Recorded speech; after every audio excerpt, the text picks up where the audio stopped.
창세기 25장. 아브라함은 다시 아내를 맞았다. 그 아내의 이름은 그두라였다. 그두라는 시므란, 욕산, 무단, 미디안, 이스박, 수아를 낳았다. 욕산은 스바와 드단을 낳았다. 아수르 족속, 르두시 족속, 르움미 족속은 모두 드단의 후손들이다. 미디안은 에바, 에벨, 한옥, 아비다, 엘다를 낳았다.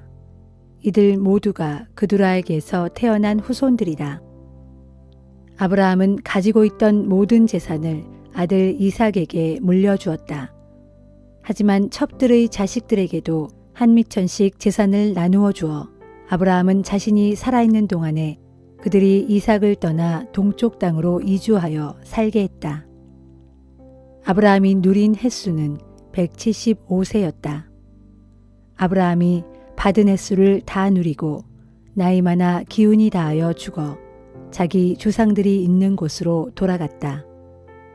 아브라함의 아들 이삭과 이스마엘은 아버지 아브라함을 막벨라 굴에 장사 지냈다. 그곳은 햇사람 소할의 아들 에브론의 밭이었는데 아브라함이 그 밭을 그에게서 매입한 것이다. 거기에는 아브라함의 아내 사라도 묻혀 있었다. 아브라함이 죽은 이후에도 하나님께서는 아브라함의 아들 이삭에게 복을 내려주셨다. 그때 이삭은 부엘라 헤로이 근처에서 살았다. 사라의 몸종인 이집트 여인 하갈이 아브라함에게 낳은 아들 이스마엘의 후손은 이러하다. 이스마엘의 아들을 태어난 순서대로 적으면 이렇다. 맏아들은 느바요시고 그 다음으로 게달, 앗부엘, 밉삼, 미스마, 두마, 마사, 하닷, 데마, 여둘, 나비스, 게드마였다. 이들은 모두 이스마엘의 아들들로서 그들의 이름이 그대로 그들이 살던 마을과 성읍의 이름이 되었다. 또 이들은 12부족의 조상이기도 했다. 이스마엘은 137세까지 살았다. 그 후 기력이 쇠하여 조상들이 있는 곳으로 돌아갔다. 이스마엘의 후손들은 하윌라에서 술에 이르는 지역에서 살았다. 술은 이집트 동쪽의 아시리아로 통하는 길목에 위치해 있었다.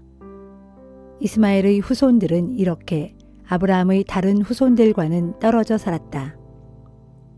아브라함의 아들 이삭의 역사는 이러하다. 이삭은 40세가 되어 리브가와 혼인했다. 리브가는 바단 아람의 아람 사람 부두엘의 딸로 라반의 누이 동생이었다. 이삭은 리브가가 아이를 갖지 못하자 리브가가 아이를 갖게 해달라고 주께 간구했다. 주께서는 이삭의 기도를 들으시고 리브가가 아이를 갖도록 해주셨다. 리브가는 쌍둥이를 임신했다. 그런데 리브가 뱃속에서 쌍둥이가 서로 다툼으로 리브가의 고통이 너무 심했다. 그래서 리브가는 이렇게 괴로워서야 어디 견뎌내겠는가 하면서 어찌하면 좋겠느냐고 주께 여쭈었다. 주께서 대답하셨다. 두 민족이 너의 태 안에 들어있구나. 내 뱃속에서부터 두 민족이 서로 갈라질 것이다. 한 민족이 다른 민족보다 강하게 될 터인데 형이 아우를 섬길 것이다. 달이 차서 해산했을 때 리브가는 쌍둥이를 낳았다. 먼저 나온 아이는 온몸이 불그스레하고 털투성이었다. 그래서 이삭은 그 아이의 이름을 에서라고 지었다. 뒤이어 나온 아이는 형 에서의 발뒤꿈치를 붙들고 있었다. 그래서 이삭은 그 아이의 이름을 야곱이라 지었다. 리브가가 이 쌍둥이를 낳았을 때 이삭의 나이는 60세였다. 두 아이는 무럭무럭 자라났다. 에서는 날랜 사냥꾼이 되어 들판에 나가 지낼 때가 많았다. 반면에 야곱은 조용한 성격이어서 주로 장막 안에 머물렀다. 이삭은 에서를 더 사랑했는데 에서가 사냥해온 짐승의 고기를 좋아했기 때문이었다. 하지만 리브가는 야곱을 더 사랑했다. 어느 날 야곱이 죽을 끓이고 있을 때 에서가 들판에서 돌아왔다. 에서는 너무나 허기져 있었다. 에서가 야곱에게 말을 건넸다. 그 붉은 죽 좀 다오. 내가 배고파 죽을 지경이다. 이런 까닭에 에서는 북다는 뜻의 에돔으로 불리게 되었다. 야곱이 말했다. 형이 가진 맏아들의 권리를 먼저 나한테 파시오. 에서가 말했다. 내가 지금 배고파 죽을 지경인데 맏아들의 권리 따위가 무슨 소용이 있겠느냐. 야곱이 말했다. 그럼 맏아들의 권리를 팔겠다고 내게 맹세하시오.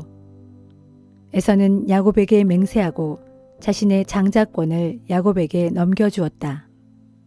야곱은 에서에게 빵과 팥죽을 주었다. 에서는 그것을 먹고 마시더니 자리에서 일어나 나갔다. 에서는 이렇게 자신의 장자권을 가볍게 여겼다.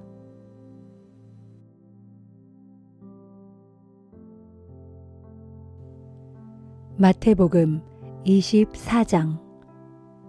예수께서 예루살렘 성전을 떠나려고 하시는데 제자들이 다가와서 성전 건물들을 가리켜 보였다.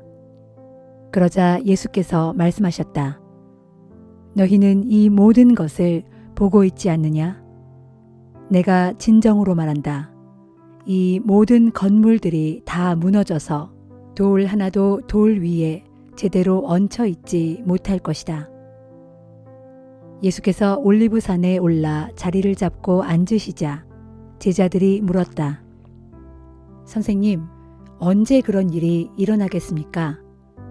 주님이 다시 오시는 때와 세상 끝날에는 어떤 징조가 나타나겠습니까?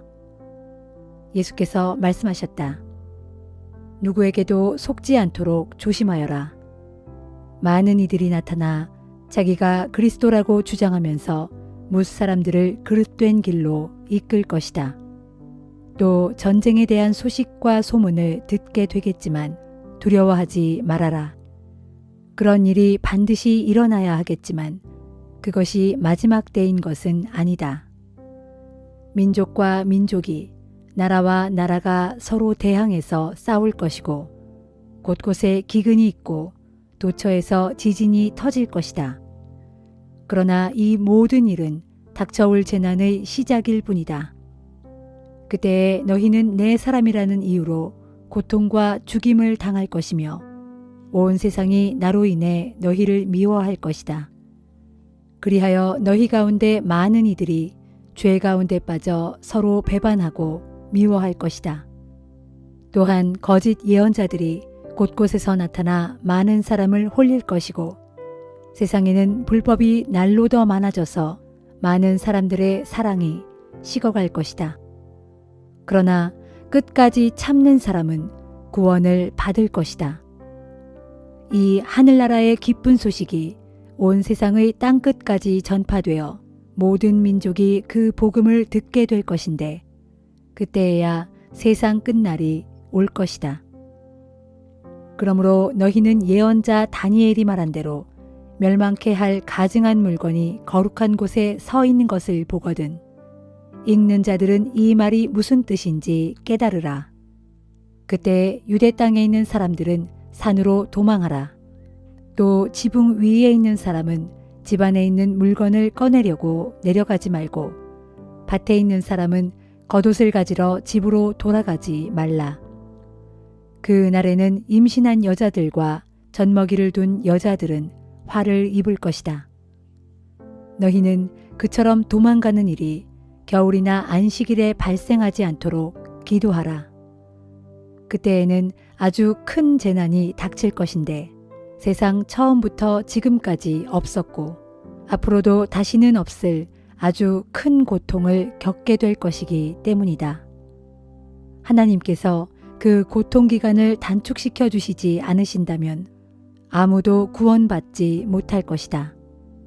그러나 하나님께서는 택하신 자들을 위해 그 기간을 단축시켜 주실 것이다. 그때 누군가가 너희에게 이분이 그리스도다 혹은 저분이 그리스도다 라고 말해도 그 말을 믿지 말라. 그때에는 거짓 그리스도들과 거짓 예언자들이 많이 나타나서 놀라운 기적을 행하면서 하나님께서 택하신 사람들까지도 홀릴 것이다. 보아라, 내가 너희에게 미리 일러둔다. 그러므로 그때에 누가 너희에게 그리스도가 광야에 계신다 라고 말해도 나가지 말고 그리스도가 골방에 계신다 라고 말해도 너희는 믿지 말라. 번개가 동쪽에서 치면 서쪽까지 번쩍이듯 인자가 이 땅에 오는 것도 그럴 것이다. 시체가 있는 곳에는 독수리들이 모여들게 마련이다. 이 같은 아주 큰 고통의 기간이 지나면 태양이 어두워지고 달은 빛을 내지 못하며 별들은 하늘에서 떨어지고 천체마저 흔들릴 것이다. 그때가 되어야 비로소 인자가 올 징조가 하늘에 나타날 것인데 그러면 세상 모든 민족들이 가슴을 치며 통곡할 것이다. 그들은 인자가 하늘에서 구름을 타고 큰 권능과 영광으로 오는 것을 보게 될 것이다. 나팔 소리가 크게 울려 퍼지는 가운데 인자가 보낸 천사들이 하늘 이 끝에서 저 끝까지 그가 택한 자들을 온 사방에서 모을 것이다. 무화과 나무로부터 교훈을 배우라. 그 가지가 더 연해지고 잎이 돋아나면 너희는 여름이 가까이 온 줄을 안다. 이와 같이 너희도 이런 징조를 보거든 인자가 문 앞에 가까이 이른 줄로 알라. 내가 분명히 너희에게 말한다. 이 세대가 다 지나가기 전에 이 모든 일들이 일어날 것이다. 하늘과 땅은 없어질지라도 내가 한 말은 결단코 없어지지 않을 것이다. 그러나 재림의 그 날과 그 시각은 아무도 모른다. 하늘의 천사도 모르고 아들조차도 모른다. 오직 하늘 아버지만이 아신다. 인자가 다시 올 때에도 노아의 때와 비슷할 것이다. 노아의 때에 사람들은 노아가 방주 안에 들어가던 그 날까지도 장가를 가고 시집을 가면서 흥겨운 잔치를 벌였다. 큰 홍수가 나서 그들을 모두 쓸어갈 때까지도 사람들은 무슨 일이 일어나고 있는지 전혀 알지 못했다. 인자가 이 땅에 다시 올 때에도 역시 그럴 것이다. 그때 두 사람이 밭에서 함께 일해도 한 사람은 데려가고 다른 한 사람은 버려둘 것이다. 두 여자가 함께 맷돌을 갈아도 한 사람은 데려가고 다른 한 사람은 버려둘 것이다. 그러므로 항상 깨어 있어라. 언제 주께서 다시 오실는지 너희는 알지 못하기 때문이다. 이것을 명심하여라. 밤중에 도둑이 언제 들지를 안다면 집주인은 깨어 있으면서 도둑이 들지 못하도록 집을 단단히 지키고 있을 것이다. 그러므로 너희도 준비하고 있어야 한다. 너희가 생각지도 않은 때에 인자가 이 땅에 다시 올 것이기 때문이다. 지혜롭고 충성스러운 종은 어떤 사람이겠느냐?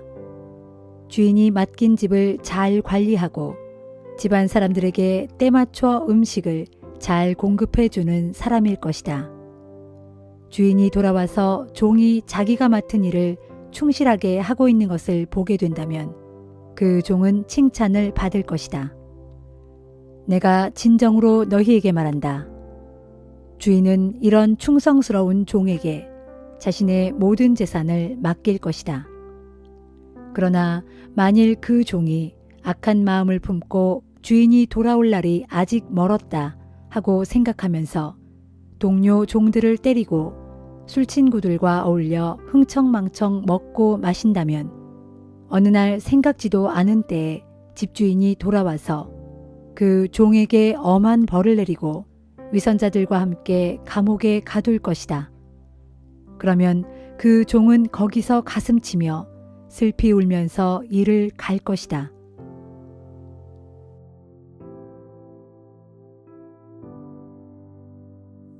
에스더 1장. 페르시아 왕 아하수에로 시대에 있었던 일이다. 당시 아하수에로 왕은 인도에서부터 구스에 이르기까지 127개 지방을 다스렸다. 아하수에로 왕은 페르시아의 도성 수산에서 왕위에 올라 제국을 다스린 지 3년째 되던 해 제국의 모든 총독들과 신하들을 불러 모아 큰 잔치를 베풀었다. 그리하여 페르시아와 메데 전 지역의 군대 지휘관들과 귀족들과 각 지방의 총독들이 모두 잔치에 참석했다. 무려 180일 동안 계속된 잔치를 통해 아하수에로 왕은 자기 왕국의 엄청난 부요와 왕실의 눈부신 영화를 그들에게 보여주었다. 이 같은 잔치 기간이 끝나자 이어 아하수에로 왕은 수산 도성에 사는 모든 백성을 위해 그들의 신분과 나이를 가리지 않고 모두 초대하여 궁중 앞마당에서 7일 동안 계속해서 잔치를 베풀었다. 궁중 앞마당에는 흰실과 자줏빛 털실로 짠 휘장이 쳐져 있었는데 그 휘장은 대리석 기둥에 달린 은고리에 흰실과 보랏빛 실로 꼰 끈으로 매달았다. 무늬돌, 흰돌, 운모석, 검은 돌 등을 섞어 깐 마당에는 금과 은을 입힌 수많은 의자들이 길게 배치되어 있었다. 왕이 백성들에게 내리는 술은 아주 넉넉하여 떨어질 줄을 몰랐고 술잔은 모두 금으로 만든 것으로 크기와 모양이 제각각 다양했다. 잔치 기간 동안에는 왕의 특별 명령에 따라 손님들은 어떤 궁중의 음주 규정에 얽매이지 않고 많이 마시든 적게 마시든 누구든지 각자가 원하는 방식대로 자유롭게 술을 마실 수 있었다. 그리고 왕후 와스티도 아하수에로 왕궁에서 여자들만을 위하여 따로 잔치를 베풀고 있었다. 마지막 1회째 되는 날, 술을 거나하게 마신 아하수에로 왕은 기분이 좋아져서 자기 곁에서 항상 시중두는 7명의 내시, 곧 무후만, 비스다, 하르보나, 빅다, 아박다, 세달, 그리고 가르가스를 불러 명령하기를 왕후 와스디를 이리로 불러오되 왕후의 관을 쓰고 왕 앞으로 나오게 하라 하였다. 왕후가 미인이었으므로 왕은 아름다운 왕후를 백성들과 대신들에게 보여주며 자랑하고 싶었던 것이다. 그리하여 내시들이 왕의 명령을 왕후에게 전달했지만 왕후 와스디는 왕 앞으로 나가기를 거부했다. 그러자 왕은 화가 나서 분노가 불길처럼 치솟아 올랐다. 아하수에로 왕은 즉시 법을 잘 아는 현인들과 이 문제를 의논했다. 아무리 왕이라도 법과 재판에 대해 잘 아는 전문가에게 반드시 자문을 구하는 것이 궁중의 관례였기 때문이었다. 당시 메데와 페르시아에서 왕을 가까이 모신 7 대신들은 가르스나, 세달, 아드마다, 다시스, 메레스, 마르스나, 그리고 무무간이었는데 이들은 그 나라에서 가장 벼슬이 높은 고위층 인사들로 왕과 직접 대면하여 의견을 나누는 자들이었다. 아하수에로 왕이 그들에게 물었다.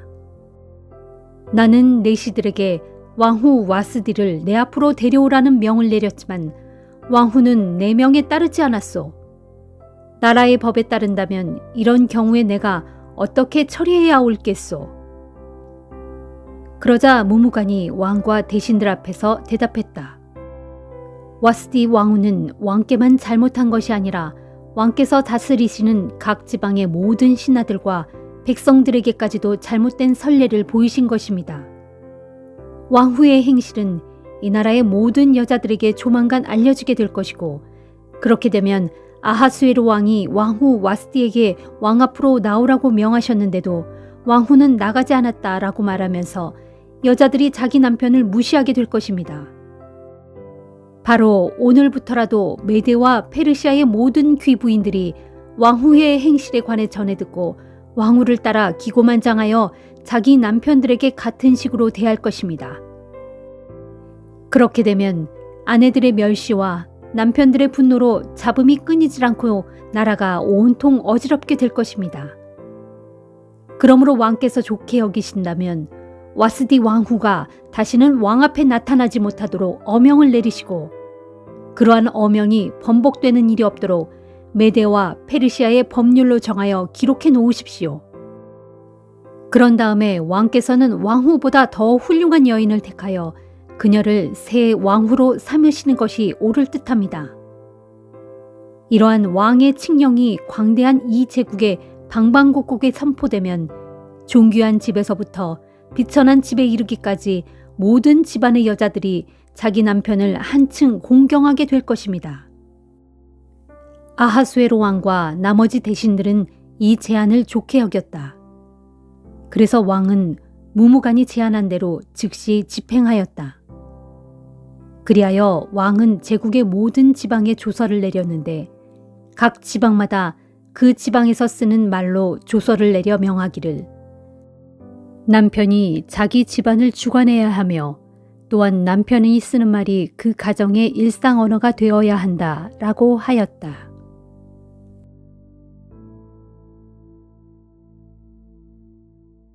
사도행전 24장.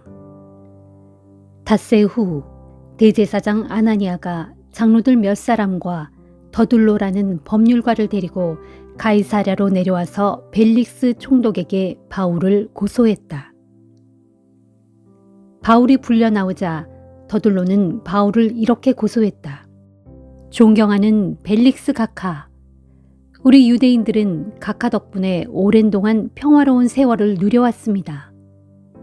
각하의 성견 지명 때문에 이 나라의 많은 것들이 크게 개선되었습니다. 우리는 모든 면에서 탁월하신 총독 각하께 대해 항상 깊이 감사드리고 있습니다. 이제 각하를 오래 괴롭히지 않고자 이 사람에 대한 고소의 줄거리만을 간략하게 말씀드리고자 하오니 잠시 제 말을 들어주시기 바랍니다. 이 사람 바울은 온 세상을 돌아다니며 유대인들을 충동질하여 반란을 일으키려고 하는 말썽쟁이입니다. 이 사람은 나사렛 도당의 두목으로서 거룩한 성전까지 더럽히려고 했습니다. 우리가 그를 체포했던 것도 그 때문입니다. 우리는 그 사람을 우리의 율법에 따라 재판하려고 했지만 천부장 루시아가 와서 강제로 그를 우리에게서 빼앗아갔습니다. 그러면서 앞으로는 각하께 직접 그를 고소하라고 지시했습니다. 그러므로 각하께서 친히 이 사람을 신문해 보신다면 우리의 고소가 정당하다는 것을 아시게 될 것입니다. 그러자 다른 유대인들도 모두 입을 모아 더둘로의 말이 사실이라고 주장했다. 총독 벨릭스가 바울을 가리키며 말할 기회를 주자 바울이 해명했다.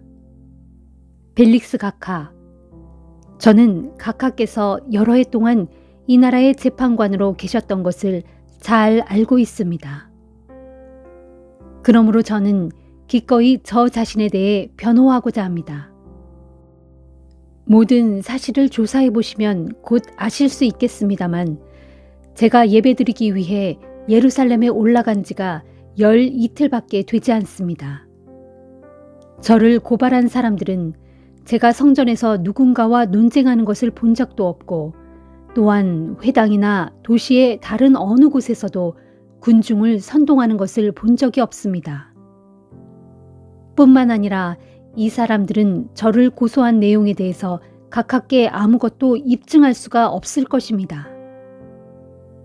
그러나 저는 각하 앞에서 이것만은 분명히 인정합니다.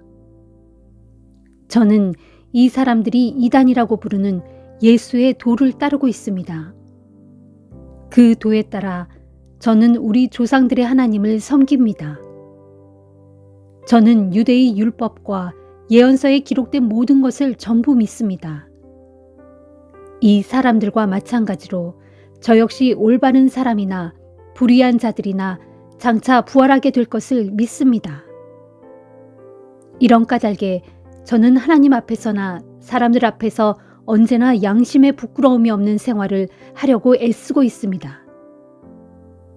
저는 몇 해 동안 고국을 떠나 있다가 제 민족을 위한 구호금과 하나님께 바칠 제물을 가지고 예루살렘으로 돌아왔습니다. 저들은 제가 성전에서 정결 의식을 행하는 것을 보았습니다. 그때 거기에는 제가 선동할 만한 군중조차도 없었고, 그러니 어떠한 소요에도 참여할 수가 없습니다. 거기에는 단지 아시아 지방에서 올라온 몇몇 유대인들이 있었을 뿐입니다. 만약 저를 고소할 일이 있다면 그 사람들이 가깝게 와서 고발했어야 마땅합니다. 또 제가 예루살렘에서 공회에 불려나갔을 때 여기 계시는 이분들이 제가 무슨 죄를 지었는지 진술했어야 합니다. 그때 저는 공회에서 내가 오늘 여기서 재판을 받는 것은 죽은 자의 부활을 믿는다는 이유에서입니다. 라는 단 한마디만을 외쳤을 뿐입니다. 총독 벨릭스는 예수의 도에 대해 이미 잘 알고 있었기 때문에 천부장 루시아가 예루살렘에서 내려온 다음에 그 사건을 심의하겠다고 하면서 재판을 연기했다. 총독은 백부장에게 바울을 가두고 지키라고 명령하면서 그를 지나치게 구속하지 말 것이며 또 바울의 친지들이 면회하거나 뒷바라지를 할 수 있도록 편의를 봐주라고 일렀다. 며칠 후 총독 벨릭스는 유대 사람인 자기 아내 두루실라와 함께 와서 바울을 불러냈다. 그러고는 그리스도 예수를 믿는 신앙에 대해서 바울의 이야기를 들었다. 예수의 도를 말하면서 바울이 정의와 절제와 장차 올 심판에 대해 설교하자 벨릭스는 두려워하면서 말했다. 자, 그만하면 되었소. 이제 가보시오. 기회를 봐서 당신을 다시 부르도록 하겠소. 그러면서도 총독은 바울이 자신에게 뇌물 바치기를 은근히 바라면서 그를 자주 불러내어 대화를 나누었다. 이렇게 2회가 지난 뒤 벨릭스의 후임으로 보르기오 베스도가 가이사랴 총독으로 부임하게 되었다. 그런데도 벨릭스는 유대인들의 환심을 사려고 바울을 감옥에 그대로 가두어 둔 채로 내버려 두었다.